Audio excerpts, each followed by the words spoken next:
സംസാരിച്ചത്. ഏട്ടനങ്ങനെ കുഴപ്പമൊന്നുമില്ല. ആറാടാ ഡീ എന്തിനാ ഓഫ് ചെയ്ത്?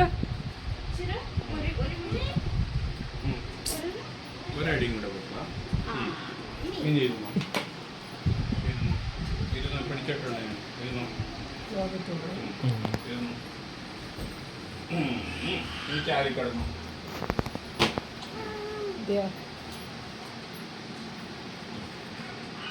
നീ എല്ലാവരോടും ഇരുന്ന് വർത്താനം പറഞ്ഞു. വേണ്ട, വെള്ളം വേണോ?